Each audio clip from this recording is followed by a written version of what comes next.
السلام علیکم و رحمت الله تعالی و برکاته به هر نفری که الحال ما را تماشا کرده ایستادین و به کل بینندگان شبکه صدای امید.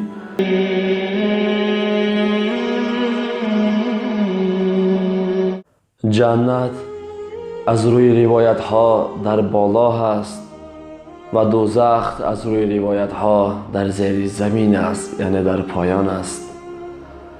الله مهربان به ما بنده عاصی گناهگار جنت وعده کرد. جنت را به دهان گفتن آسان، به جنت رفتن آسان برای ما و شما مشکل است. برای ما خیلی مشکل شده است. خداوند در جنت برای ما چی وعده کرد؟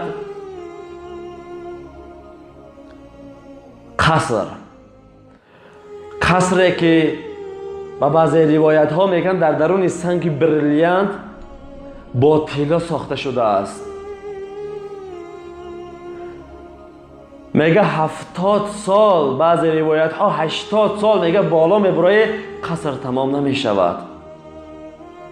برای ما و شما خداوند 80 زن، 80 حور جنتی وعده کرد که میگه اگر حور جنتی دستش رو از قبر بیرون کند آفتاب رو میگرداند، از نور زیاد، از روشنی زیاد، که زنهای جنتی چنان زیبا هست وصفش را گفته نمی شود. هر یک زن جنتی 70 لباس دارد برای مرد خودش اوریان. الله اکبر، قدرت خداوند ببین. 70 جامه داره، میگه در نزد مرد خودش اوریان میبیند او را. میگه هر باری که با زن جنتی ما و شما خواب و خیز میکنیم اونها را دختر پیدا میکنیم.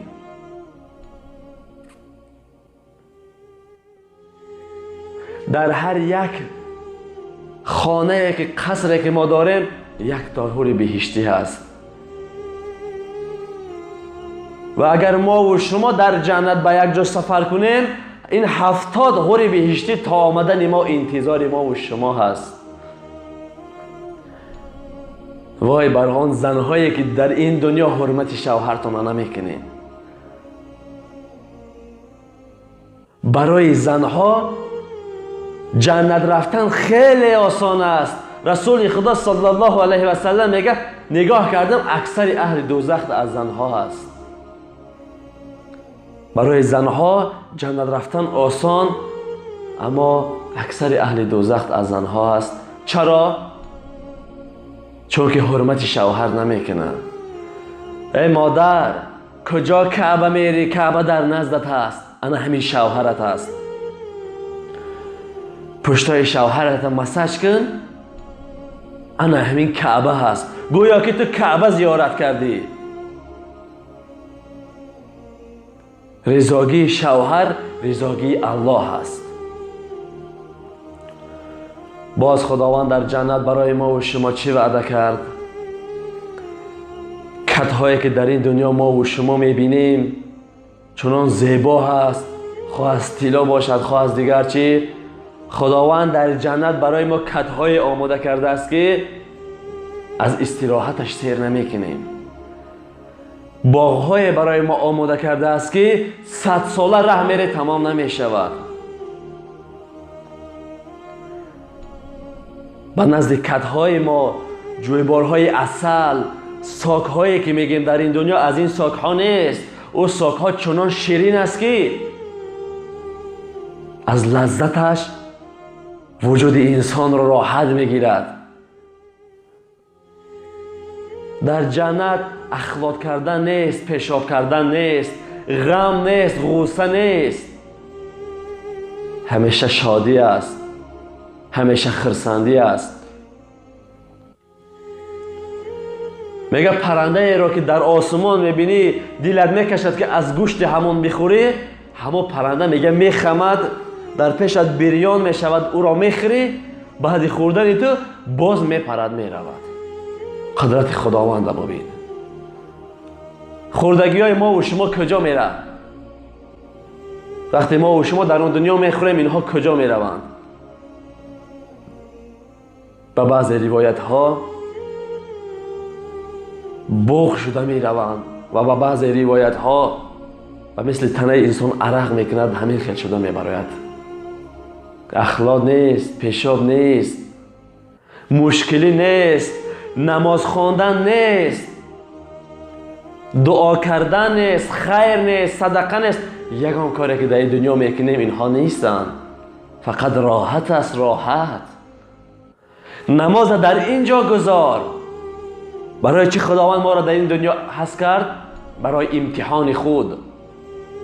از ما و شما امتحان میگیرد ببیند که بندگانش در این دنیا چی کار کرده است. رسول الله صلی الله علیه و سلم ساعت 1-2 شب به نزد خانه حضرت علی می رفت، دامادش، و در را می زد. می گفت ای علی، ای فاطمه، آیا نماز شب گذاشتین؟ نماز شب را خواندین؟ روز قیامت خداوند از ما پرسان می شود یگام نماز نافله خوانده یا نه؟ ما و شما نمازهای 5 وقته ما در وقتش نمی خوانیم. وای بر حال ما و شما. زبانی بد داریم، زبانی حرام داریم که یک شخص تهمت میکنیم، دشنا میتیم. حضرت ابوبکر، عمر، عثمان، علی یک خطاگیه که میکردن برای خطاگیشون چندین ماها گریه میکردن. ما و شما امروز برای همون آسان شده است که یک شخصیت دشنا میتیم، فکر میکنیم که او هیچ گناهی نیست، فکر میکنیم که خداوند ما را میبخشد. نه، خدا نمیبخشد تا همو بنده تر نبخشد. ببین با این قدر گناه هایمان خداوند مهربان داریم که برای ما و شما جنت، باغهای جنت، راحت جنت فراوان کرده است. این نمازی که ما و شما میخونیم نه به خاطر خدا است، به خاطر خودت است، برای خودت میخونی. از نماز خوانده تو نه در خزینه خداوند چیز جمع می شود نه چیز خالی می شود. مادران عزیز، اول برای شما به نهایت آسان است جنت رفتن. این رضاگی شوهرت است. اگر شوهر از تو راضی شود یقینا تو زن جنتی هستی.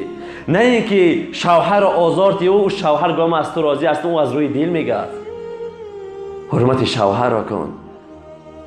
زن نزد رسول خدا صلی الله علیه و سلم آمد گفت ای رسول الله، زمان یک حدیث تو را شنیدم شوهر کردن را ترک کردم. میگم من ترسیدم که روز شوهرم از کار بیاید و قواقی من دم باشد، شوهرم از من نارضا شود. وای بر حال من. نگاه کنین، از یک سخن، از یک قواقی دم ترسید. مادرای ما و شما امروز به شوهرها داد میزنند، از پس شوهرها غیبت میکنند، تهمت میکنند شوهرهای خود را. الله هدایت بکند. مادری جان، اگر جنت میخواهی رضاگی شوهرت را گیر. رضاگی شوهر.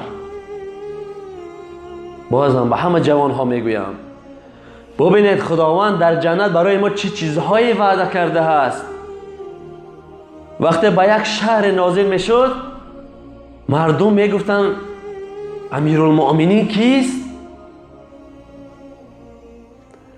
کسی او را باور نمیکرد که او پادشاه است، که تمامی پادشاه ها از او میترسید. شیطان از حضرت عمر میترسید. حضرت عمر میگه به کوچه گذر میکرد، شیطان دیگه به اون کوچه گذر نمیکرد. از هیبت حضرت عمر. رسول الله صلی الله علیه و سلم گفت ای عمر، شیطان از سایه تو میترسد. الله اکبر. با این زنهایی که در این دنیا ما و شما زندگی میکنیم، اگر زنی خدا ترس باشد و ما و شما زنهای خود را دوست داریم، در قیامت خداوند این زن را از حورهای بهشتی زیبا کرده و باز نصیب ما و شما می شود. ای مادر، فراموش مکن، یک شب اگر شوهرت از تو نارضا باشد، تا صبح ملائکه ها، پرندگانی که در آسمان هستند، ماهیانی که در زیر آب هستند، در حق تو لعنت می‌فرستند. اگر شوهر از تو راضی باشه، هم ملائک و هر چیزی که در دنیا خدا آفرید برای تو رحمت می‌فرستد. جنت گفتیم که به زبان گفتن آسان است. اگر ما و شما از داخل یک خانه شویم، یک باغ شویم، یک قصر شویم، خود را چگونه حس میکنیم؟ چقدر خوشحال هستیم، زیبایی رو میبینیم. جنت یک ذره‌اش از این دنیا زیبا است، یک ذره‌اش. این دنیا گذران است، یا امروز یا اینکه فردا. از حضرت نوح پرسیدند، گفتند ای نوح، دنیا را چگونه یافتی؟ و بعضی روایت ها حضرت نوح 1050 سال و بعضی روایت ها 1150 سال عمر دیده است. گفت و مثل یک خانه که او دو در دارد، خیال کردم از این در آمدم و از آن در برآمده رفتم. خیلی خودتون به خودتون نظر کنید، این 30 در آمدی، 40 در آمدی، عمرت چگونه گذشت؟ تو نمیدانی که 100 سال عمر میبینی. بگذار، این تو 100 سال دیگر عمر میبینی، 100 سال دیگر عمر میبینی. پس میموری که از این دنیا میروی، نزدیکی میروی نزد خداوند. های برادر، نماز میگذاریم، روزه میگیریم، خیر صدقه میکنیم، دروغ هم میگیم، یک کس دشنا میتیم، تهمت میکنیم، زنا میکنیم، عرق مینوشیم، دروغگویی، دشمنی، همه کار میکنیم. والله قسم نماز نیستی، تو مسلمان نیستی. من اگر ساعتها وصف جنت را برای شما بیان کنم تمام نمی شود. باور کن برادری جان، در اینجا کار، در آنجا نخل بردار. هرچی کردی حاصلش را در آن دنیا میگیری. بدی کردی حاصلی بدی، نیکی کردی حاصلی نیکی. برایتان دو کلمه میگویم که رسول خدا صلی الله علیه و سلم گفت این دو کلمه از همه اعمال نیکتان وزنین است. در روز قیامت ترازوی اعمال را که میمانند، گناههایمان را از یک طرف، ثوابهایمان را از یک طرف، میگه اگر همین دو کلمه را در این طرف گذار، همه ثوابها را بالا میکند، همین گناه ها را چیکار میکند؟ پایان میزند. چقدر ثوابی هست. سبحان الله و بحمده، سبحان الله العظیم. این دو کلمه هست که برای ما و شما گفتنش خیلی آسان، وزنی نیست. ما و شما هر کاری کنیم باید همین کلمه را گوییم، سبحان الله و بحمده، سبحان الله العظیم. چه کلمه زیبا، چه کلمه آسان. این دو کلمه را انشاءالله همیشه در زبان ادران، دلت سفید می شود، دلت پاک می شود. وای بر آن انسان هایی که طرفدار نوارهای ناحق هستند، یعنی که رپ هستند، پریکال ها هستند. وای بر حالت رپریست، وای بر حالت. خوش به حال اون انسانی که رپ را توبه کرده و برای خدا بازگشت. خوش به حالت. دانسته میکنی خدا تو را نمی بخشد هرگز. 1 سال 2 سال دیگه خونم بعد بحثش میکنم. تو از کجا میدونی که 2 سال دیگر عمر میبینی؟ شاید که امروز فردا از دنیا بروی. برادر، یک دقیقه برای ما غنیمت است. از همه نعمت بزرگ خداوند این وقت است، وقتی که ما و شما صرف میکنیم. وقت را غنیمت دار. شخصانی هستند که نماز نمیخوانند. وای بر حال تو، وای بر حال تو، وای بر حال تو. ما و شما باید شبها خیزیم گریه کنیم به حال انسانی که نماز نمیخواند. یک انسانی که یک نماز به عذر قضا میکند، خداوند 28,800,000 سال در دوزخ میسوزانش. این شوخی نیست، این بازی نیست. وای بر حال انسانی که نماز نمیگذارد. از خدا نمیترسی؟ سومی که کار میکنی حرام است. خواه از جای حلال کار کنی. تو نماز نمیگذاری، تو مسلمان نیستی. بین کافر مؤمن این نماز است، ترک نماز است.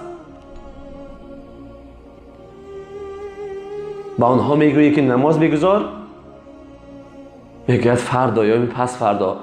های بدبخت، اگر فردا خداوند جانمان را گیرد چی کار میکنیم؟ دست خالی نزد خدا میریم. خداوند هر یکی ما و شما را هدایت کنه. و الله قسم خیلی گریه کن. هر سحر برخیز ای دل، خدمتی جبار کن. هر سحر برخیز ای دل، خدمتی جبار کن. بعد خدمت گر توانی گریه بسیار کن. ببین هر سحر خی میگه ای دل خدمتی جبار کن. خیز میگه نمازت را بگذار. بعد خدمت گر توانی گریه بسیار کن. بعد که این نماز گذاشتی نناز، گریه کن که خدا قبولش کند. گریه کن. باور کن شیطان غلبه کرده ایستاده است. میخواهد که ما و شما به ایمان از دنیا گذاریم. سحر میشود و نزدمون میوید خواب کن یک لحظه دیگر، یک چند ثانیه دیگر خواب کن. ما و شما چیکار میکنیم؟ خواب میکنیم. برادری جان، تو را کی آفرید؟ تو را ذات پاک آفرید. خدا آفرید که نماز گذاری. خدا اگر در کار شود تو را 1 سکند نیست میکند. تو را خداوند قدر منزلت را بلند کرد که آدمت آفرید. آدم آفریده. شکرانه نمیکنی؟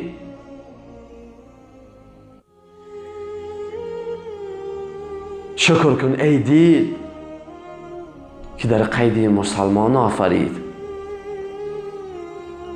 ما و شما باید شکرانه کنیم که ما را خداوند مسلمان آفرید و انسان آفرید.